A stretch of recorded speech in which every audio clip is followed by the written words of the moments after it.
Class 8 में आपका स्वागत है। मैं रोहित शर्मा, सब्जेक्ट अपना ज्योग्राफी। देखिए, आज हम लेसन नंबर 7 शुरू करने वाले हैं और लेसन नंबर 7 का नाम है परिवहन तथा संचार। देखिए, सब जानते हैं परिवहन और संचार किसे कहते हैं। मैं एक छोटी सी परिभाषा में आपको समझा देता हूं। देखिए, परिवहन तो होता है जब व्यक्ति को एक स्थान से दूसरे स्थान पर जाना होता है तो परिवहन का उपयोग होता है, जिसके अंदर जितने भी साधन होते हैं, चाहे वो गाड़ी हो, मोटरसाइकिल हो, चाहे वो वायुयान हो, जलयान हो, कुछ भी हो सकता है। ऐसे साधन जो व्यक्ति को एक स्थान से दूसरे स्थान पर ले जाता है उसे हम परिवहन के नाम से जानते हैं। और संचार का मतलब तो आप समझते ही हैं। संचार होता है अपने शब्दों को, अपने विचारों को, अपनी बातों को एक स्थान से दूसरे स्थान पर पहुंचाते। इसमें कोई भी सीमा नहीं होती है। किसी भी क्षेत्र, विश्व के किसी भी कोने में आप अपनी बात पहुंचा सकते हो, उसे हम कहते हैं संचार। देखिए, परिवहन और संचार का उपयोग एक वस्तु की उपलब्धता वाले स्थान और उसके उपयोग वाले स्थान पर लाने ले जाने की एक हमारी आवश्यकता है, एक प्रक्रिया हम कह सकते हैं। मतलब परिवहन और संचार का उपयोग जहां पर वस्तु की उपलब्धता होती है उस स्थान से और जहां पर उसका उपयोग किया जाता है उस स्थान तक लाने ले जाने की एक प्रक्रिया है। समझ में आई बात? चलिए, अब आपको शुरुआत यहीं से करनी है। आपको एक छोटा सा पैराग्राफ बनाना है इस लेसन के अंदर और आपको मैं इस पैराग्राफ में बताऊंगा कि परिवहन और संचार जो है, ये दोनों बिंदु जो है ये एक दूसरे से संबंधित है। और अगर आप चाहते हो कि परिवहन सुचारू रूप से संचालित रहे तो आपको संचार की आवश्यकता पड़ेगी। ठीक है, परिवहन व संचार। ठीक है, एक बार मैं दोनों को एक साथ रखकर इसकी एक छोटी सी डेफिनेशन बनाता हूं। ठीक है, दो डेफिनेशन आपको मैं बताऊंगा, दो परिभाषा आपको मैं बताने वाला हूं। ठीक है, इसमें आपको लिखना क्या है? परिवहन व संचार का उपयोग वस्तु की उपलब्धता, ठीक है, वस्तु की उपलब्धता वाले स्थान से उपयोग करने वाले स्थान तक लाने ले जाने की एक प्रक्रिया है। आगे बात समझ में? या हम कह सकते हैं लाने ले जाने की हमारी आवश्यकता पर निर्भर करता है। ठीक है, इसको इसमें भी मेंशन कर सकते हैं। बाकी आपकी समझ में आ गई होगी कि परिवहन व संचार का उपयोग कहां पर होता है। एक तो जहां पर वस्तु उपलब्ध है, जैसे कि मान लीजिए एक खान है, एक खनन क्रिया वाला क्षेत्र है जहां पर लोहा उत्पन्न होता है, तो वो वस्तु की उपलब्धता वाला क्षेत्र हो गया या स्थान कह दीजिए। अब उस खान में लोहा पैदा हो रहा है, उत्पादित हो रहा है, अब वहां तो उपयोग होने से रहा, वो जाएगा उपयोग करने वाले स्थान पर, जैसे कि बाजार। हम जैसे लोग उसका उपयोग करते हैं मकान बनाने में, वस्तु बनाने में। तो मतलब ये परिवहन और संचार का उपयोग जो है वो कहां पर होता है? वस्तु की उपलब्धता वाले स्थान से उपयोग करने वाले स्थान तक लाने ले जाने की एक प्रक्रिया, या फिर हम कहें आवश्यकता पर निर्भर करता है। मतलब ये कि परिवहन और संचार का उपयोग किस पे डिपेंड करता है कि वस्तु की उपलब्धता वाले स्थान से उपयोग करने वाले स्थान तक लाने ले जाने की आवश्यकता पर निर्भर करता है, या फिर हम इसे एक प्रक्रिया के अंतर्गत भी डाल सकते हैं। देखिए, मानव विभिन्न वस्तु, पदार्थ और विचारों को एक स्थान से दूसरे स्थान पर जो ले जाता है, एक प्रक्रिया है, उसी प्रक्रिया को हम परिवहन और संचार कहते हैं। यहां पर पदार्थ को जोड़ दीजिए, विचार को जोड़ दीजिए और एक स्थान से दूसरे स्थान पर ले जाने की प्रक्रिया को जोड़ दीजिए। अब ये दोनों तीनों बिंदु जब जुड़ते हैं उसमें परिवहन और संचार का उपयोग ही होता है। समझ में आई बात? अब इसके अंदर एक परिभाषा मैं डाल रहा हूं, या आप परिभाषा में लिख सकते हो आप। ठीक है, ये परिभाषा है और ये परिभाषा है परिवहन व संचार की। अब इसमें परिभाषा में क्या लिखना है आपको, देखिए ये मुख्य परिभाषा है। आप ये मान लीजिए कि ये परिभाषा है। अब आपसे पूछ लिया जाए कि परिवहन और संचार को परिभाषित कीजिए, तो आपको लिखना क्या है, लिखना आपको है मानव विभिन्न वस्तुओं, ठीक है, मानव विभिन्न वस्तुओं, ठीक है। अगली बात समझ, वस्तु कह दीजिए, पदार्थ कह दीजिए, पदार्थों तथा संदेश विचारों को एक स्थान से दूसरे स्थान तक ले जाने की प्रक्रिया, ठीक है, परिवहन संचार कहलाता है, ठीक है। ये इसकी परिभाषा हो गई। कहने का मतलब यह है कि परिवहन और संचार को एक साथ अगर आपको परिभाषित करना है, मैं दोनों को अलग अलग करके भी बताऊंगा, लेकिन अभी मैं आपको परिवहन और संचार को मिलाकर एक साथ एक परिभाषा बन रही है अपनी, कि मानव जो है वो विभिन्न वस्तु, पदार्थ और संदेश और विचारों को जब हम एक स्थान से दूसरे स्थान पर लाते हैं, ले जाते हैं, या ले जाने की प्रक्रिया कह दीजिए, उसे कहते हैं परिवहन और संचार। यहां पर परिवहन जो शब्द है वो तो वस्तु और माल का परिवहन करती है, एक स्थान से दूसरे स्थान पर ले जाने का कार्य करती है, और जहां पर संदेश और जो विचार है वो संचार के माध्यम से एक स्थान से दूसरे स्थान पर ले जाने का कार्य करती है, ठीक है। यहां तक तो आपके समझ में आ गया होगा कि परिवहन और संचार होता क्या है। अगर ये लाइन अगर आपको याद होती है तो अच्छी बात है, लेकिन ये तो आपको याद करनी है, ये परिभाषा है, ठीक है, संचार और परिवहन की। चलिए अब हम बात कर लेते हैं सबसे पहले परिवहन की। देखिए इस लेसन के अंदर आज हम ज्यादा कुछ नहीं पढ़ेंगे, मैं इस लेसन के बारे में थोड़ा सा एक साथ पूरा वर्णन करके बताऊंगा कि इस लेसन में है क्या, ठीक है। तो इसमें सबसे पहला बिंदु आता है परिवहन का। आज हम परिवहन के टॉपिक को देख लेते हैं, बाकी इसमें पूरा लेसन आ जाएगा आपका परिवहन से संबंधित। संचार को छोड़ देंगे आज हम केवल बात करेंगे परिवहन की। देखिए परिवहन जो होता है, जैसे कि मैंने आपको बता दिया, किसी वस्तु, पदार्थ, मानव को एक स्थान से दूसरे स्थान पर लाने, ले जाने की एक विधि कह दीजिए, प्रक्रिया कह दीजिए, परिवहन कहलाता है, ठीक है। इसको फिर से मैं परिभाषित कर रहा हूं। अब मैं सिंगल परिभाषा परिवहन की बता रहा हूं, ठीक है। यहीं से आपका टॉपिक शुरू होता है। यहां पर दो बिंदु दिए हुए हैं, परिवहन और संचार का। तो इसमें जो पहला बिंदु है परिवहन का, वो परिवहन वाला टॉपिक आज मैं शुरू कर रहा हूं। संचार वाला टॉपिक नेक्स्ट वीडियो में जब आएगा तब देखेंगे। अभी हम परिवहन को देखते हैं, और परिवहन को भी अभी मैं आपको केवल मोटे तौर पर जो परिवहन होते हैं, परिवहन की परिभाषा, परिवहन के प्रकार, कितने प्रकारों में बांटा गया है, मोटे तौर पर मौखिक रूप से मैं आपको बताऊंगा और बोर्ड पे समझाऊंगा। बाकी धीरे धीरे फिर परिवहन के प्रकारों का वर्णन करते हुए चलेंगे। नेक्स्ट वीडियो में जितने भी वीडियो आएंगे वो परिवहन के प्रकारों से संबंधित होगा। आज मैं केवल इस लेसन के अंदर परिवहन को मोटे तौर पर मौखिक और बोर्ड का उपयोग करके आपको समझाने वाला हूं, ठीक है।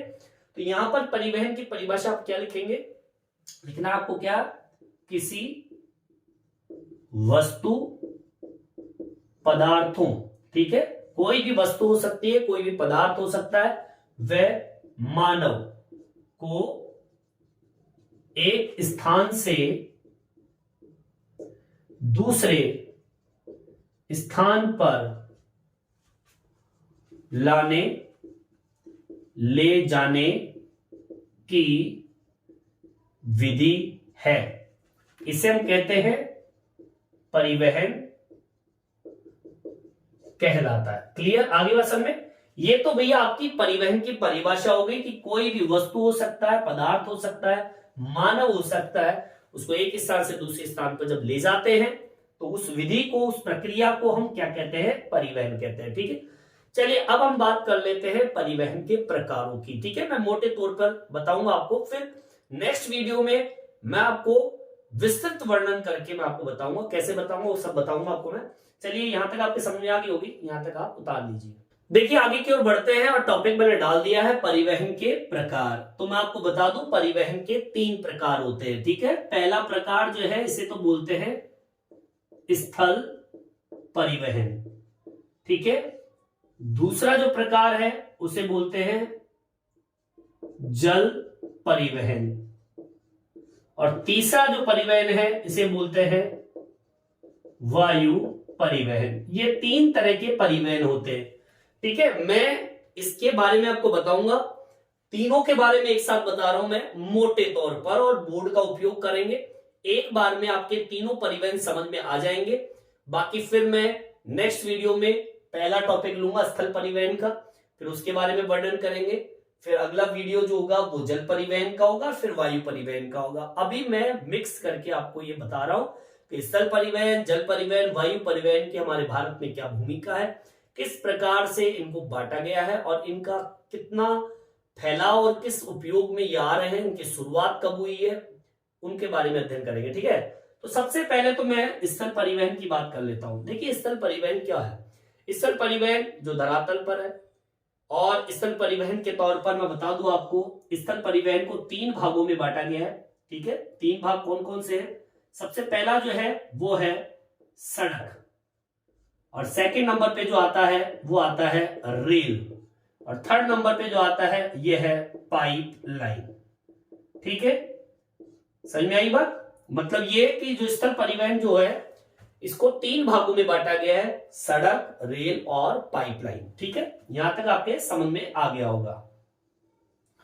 इसको मैं डिवाइड कर देता हूं जिससे आपको समझने में आसानी होगी। अब देखिए सड़क, रेल और पाइपलाइन की अगर हम बात करें तो सबसे पहले हम लेते हैं सड़क परिवहन को, मोटे तौर पे देखेंगे। देखिए सड़क जो होती है वो 2 तरह की होती है, आप सब जानते ही हैं। सड़क एक कच्ची सड़क होती है, एक पक्की सड़कें होती है। कच्ची सड़कें जो होती है वो मौसम से जल्दी ही प्रभावित हो जाती है, और आपको मैं बता दूं कि जो सड़कें होती है वो पक्की सड़कों के अंतर्गत भी आती है, जैसे कि आपने देखा होगा NH, SH, जिला सड़कें, ग्रामीण सड़कें, ऐसे विभाजित है।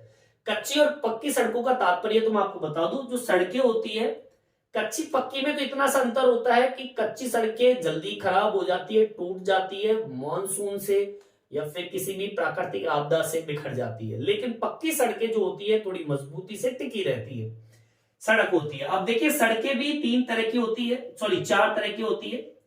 4 तरह की सड़कें कौन कौन सी होती है? जैसे कि एक सड़क का नाम सुना होगा आप लोगों ने, राष्ट्रीय महामार्ग सुना होगा आप लोगों ने।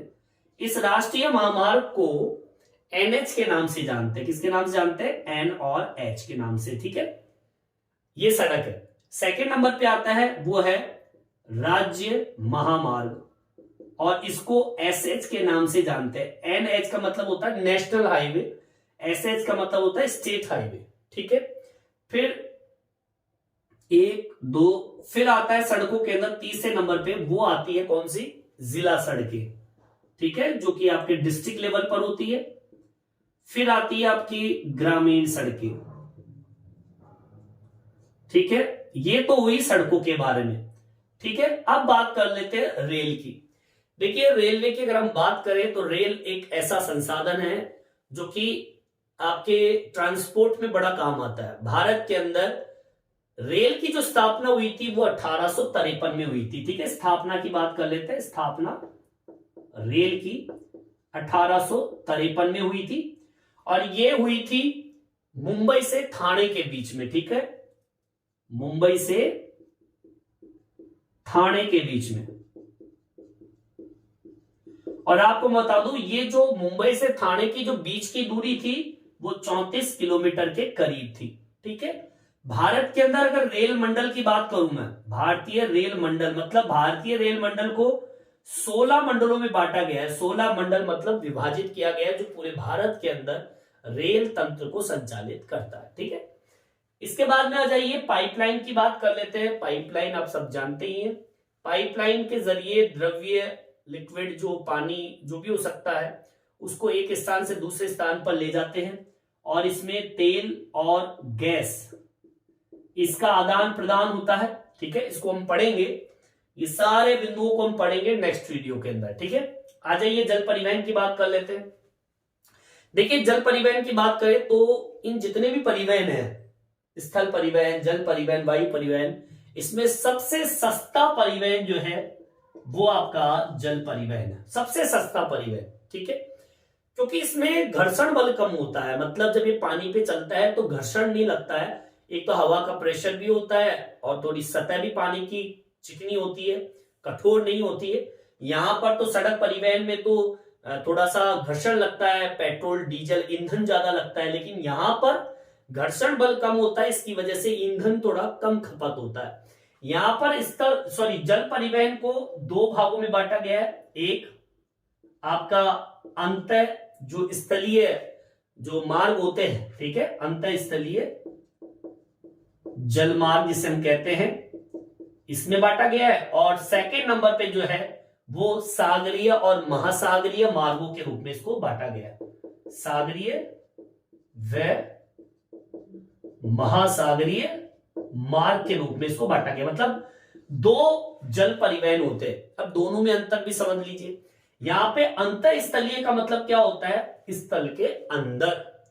अंतः स्थलीय का मतलब होता है जैसे कि आपके नदियां आपके धरातल के अंदर होके बहती है, नहरें होती है।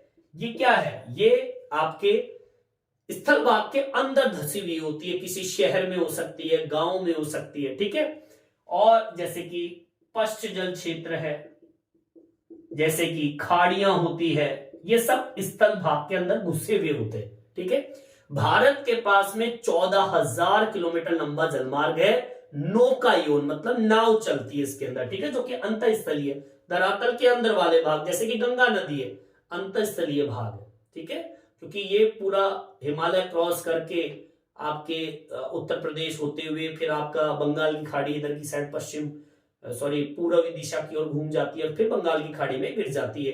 तो भारत के पास में ऐसे 14,000 किलोमीटर लंबा जलमार्ग नौकायन है, मतलब इसमें नावें चलती है। इसको मेंशन कर लेता हूं मैं यहाँ पे। भारत के पास 14,000 किलोमीटर, ठीक है, भारत के पास 14,000 किलोमीटर लंबा जलमार्ग नौकायन है। ठीक है, नावें चलती है। ये अंतःस्थलीय हो गया। और महासागरीय और सागरीय का मतलब क्या होता है? जो महासागर के अंदर है, बाहर की ओर, जैसे कि समुद्री तट रेखा। अब भारत के पास में समुद्री तट रेखा की लंबाई कितनी है? 7,517 किलोमीटर लंबी। ठीक है, समुद्री तट कितना है? 7,517 किलोमीटर लंबा तट है। समझ में आई बात? और मैं आपको बता दूं, 12 तो भारत के पास में प्रमुख बंदरगाह और 185 छोटे बंदरगाह है। ठीक है, लिख दीजिए, 12 तो प्रमुख और 185 गौण कह दीजिए छोटे बंदरगाह।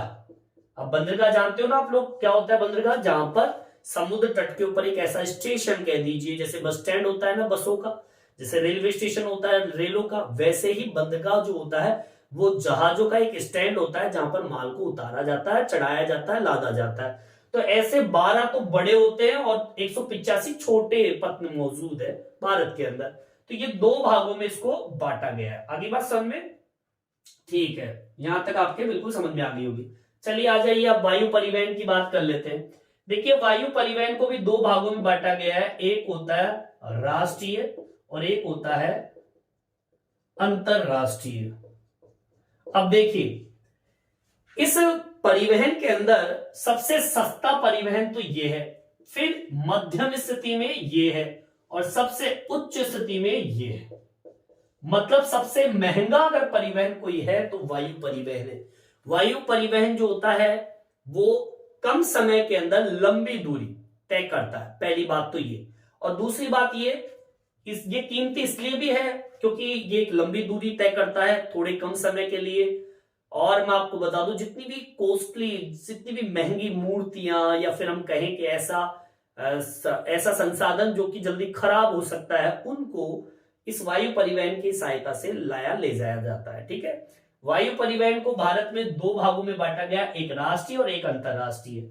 राष्ट्र की बात करें तो राष्ट्र का मतलब होता है जो भारत के अंदर ही संचालित हो, मतलब जैसे कि भारत के अंदर ही, जैसे मुंबई से कर्नाटक पहुंच गया, केरल पहुंच गया, तमिलनाडु पहुंच गया, जम्मू कश्मीर पहुंच गया, जयपुर पहुंच गया, तो इसे तो राष्ट्रीय कहेंगे, मतलब राष्ट्र के अंदर। एक होता है अंतरराष्ट्रीय, जो भारत से बाहर चला जाए, जैसे कि अमेरिका, ऑस्ट्रेलिया, जापान, ऐसे, तो ये अंतरराष्ट्रीय हो गया। ठीक है, अब आपको मैं बता दूं, इसके बारे में भी थोड़ी डिटेल में आपको दे देता हूं कि भारत के अंदर वायु परिवहन की शुरुआत हुई थी 1911 के अंदर। ठीक है, भारत में वायु परिवहन की शुरुआत 1911 में हुई। आगे बात सर में, और ये हुई थी कहां से? इलाहाबाद से नैनी के बीच में। ठीक है, इलाहाबाद से नैनी के बीच 10 किलोमीटर का दायरा है, उसके बीच में इसको संचालित किया गया था।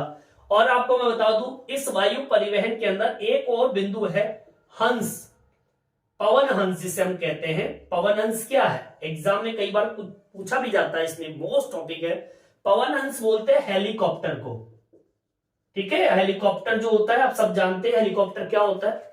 ये उन क्षेत्रों में, पहाड़ी क्षेत्रों में, या फिर हम कहें कि दूरस्थ ऐसे इलाके जहां पर प्लेन नहीं चल सकते, वहां पर पवन हंस सेवा दी जाती है। जैसे कि आपके वैष्णो माता जी का मंदिर है, वहां पर आप उदाहरण देख सकते हो, या फिर कोई राजनीतिक स्तर पर किसी को सेवा प्रदान करना है तो पवन हंस का उपयोग होता है। मतलब क्षेत्रीय एक सुविधा देने के लिए, छोटी दूरी के लिए पवन हंस एक बहुत ही उपयोगी संसाधन माना जाता है। ठीक है, तो भारत में वायु परिवहन की शुरुआत 1911 में इलाहाबाद से नैनी के बीच 10 किलोमीटर के बीच में हुआ था। ठीक है, तो इस तरीके से ये आपका कौन सा परिवहन के अंतर्गत ये सारा टॉपिक आ गया आपका। ठीक है, परिवहन कंप्लीट है। परिवहन में स्थल परिवहन हो गया, जल परिवहन हो गया, वायु परिवहन हो गया। इस तरीके से इसके बारे में अपन अध्ययन करेंगे। नेक्स्ट वीडियो जब आएगा आपका, तो मैं सबसे पहले लूंगा स्थल परिवहन का। अब एक एक परिवहन के बारे में आपको बताता चला जाऊंगा, आप पढ़ते जाइए, नोट्स बनाते जाइए। बहुत ही बढ़िया वीडियो होने वाले हैं आगे वाले। और मैं आपको बता दूं, ये आपका टॉपिक भी वेरी मोस्ट टॉपिक है एग्जाम में। कई बार इस में से कुछ पूछा जाता है, और जैसे कि मैंने आपको थोड़ा शॉर्ट में बता दिया, ये एग्जाम में पूछे भी जाते हैं। जैसे आपसे पूछ लिया जाए कि भाई एसएच का पूरा नाम बताइए, एनएच क्या होता है, या फिर सड़कों को कितने भागों में बांटा गया, रेल की स्थापना भारत में कब हुई थी, कब कहां से कहां हुई थी, कितना किलोमीटर है, भारत के अंदर भारतीय रेल मंडल कितने हैं, इधर आ जाइए, भारत के पास में कितना लंबा जलमार्ग है, 14,000 किलोमीटर। यहाँ पे आ जाइए, समुद्री तट कितनी है, 7,517 किलोमीटर लंबा तट है। भारत के पास में कितने तो प्रमुख और कितने गोण बन रहा है, तो 12 तो प्रमुख है, 185 गोण है। यहाँ पे भी एक न्यू टाइप का क्वेश्चन बन रहा है कि भारत के पास वायु परिवहन की शुरुआत 1911 में कहां से? इलाहाबाद से नैनी के बीच में 10 किलोमीटर। पवन हंस क्या है, ऐसा क्वेश्चन। अब मैंने आपको जो शॉर्ट बताया है, उस शॉर्ट में भी वो इंपॉर्टेंट चीजें बताई है जो कि एग्जाम में छोटे न्यू टाइप के क्वेश्चन पूछे जाते हैं। ठीक है, अब मैं आपको वर्णन करके बताऊंगा एक एक बिंदु को लेके। सबसे पहले हम स्थल परिवहन के बारे में पढ़ेंगे। नेक्स्ट वीडियो हमारे स्थल परिवहन के बारे में आएगा, जिसमें हम सबसे पहले सड़क परिवहन पढ़ेंगे, फिर रेल परिवहन पढ़ेंगे, फिर पाइपलाइन। मतलब नेक्स्ट जो वीडियो सड़क परिवहन का होगा, उसमें 3 वीडियो हम लेंगे। यहाँ पे जल परिवहन में 2 वीडियो आएंगे, और यहाँ पे वायु परिवहन में आपका 2 वीडियो आएगा। ठीक है, तो इस तरीके से अपन ये लेसन पढ़ेंगे। ठीक है, इसी के साथ अपना लेसन ही कंप्लीट हो जाएगा। इस वीडियो में इतना ही। ये वीडियो आपको कैसा लगा कमेंट्स करके जरूर बताएं, और मेरे चैनल को सब्सक्राइब जरूर से जरूर करें, जिससे नए नए वीडियो आप तक पहुंचा सकूं। धन्यवाद।